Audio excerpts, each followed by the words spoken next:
السلام عليكم، شلونكم أعزائي عشان الصحة؟ أهلا وسهلا بكم قناة جمال الشطارة. رجعنا اليوم فيديو جديد. فيديو اليوم هو ضمن سلسلة المقاطعة أو سلسلة منتجات فيتامين سي. قبل لا نبدأ لا تنسون دعاء لإخواننا، الله يفرجها عليهم إن شاء الله. أمي يجيب المضطر إذا دعاه ويكشف السوء.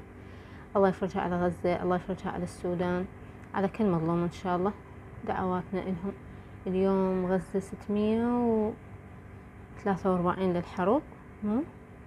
من يصدق تطول هالقد الحرب لو ما تواطؤ يعني العالم حشا الشرفاء.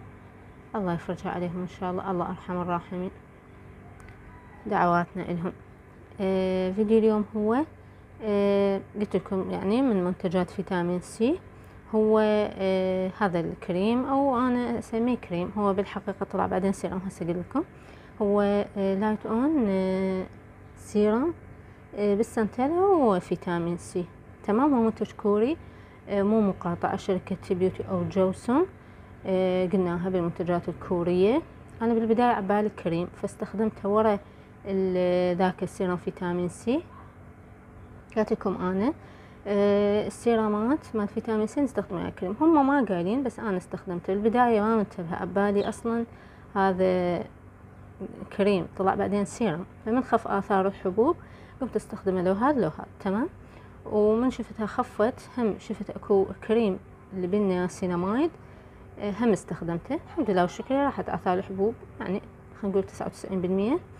هم اسويكم ان شاء الله ريفيو عنه.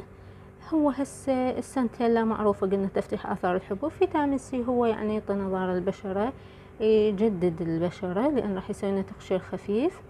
ومن يسوي تقشير خفيف يعني يوخر هذه الآثار مالت الحبوب والطبقات هاي خلينا نقول الميتة من الجلد.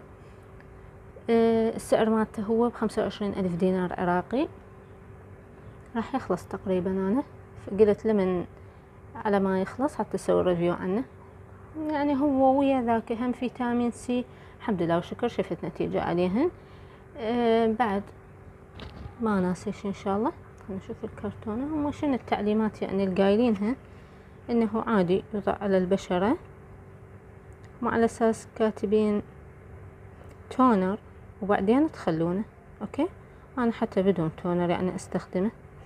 بقية الكتابة هي المكونات هاي، خلنا نوريكم اياها، والبقية بالكوري ما ادري واضح. السعر قلته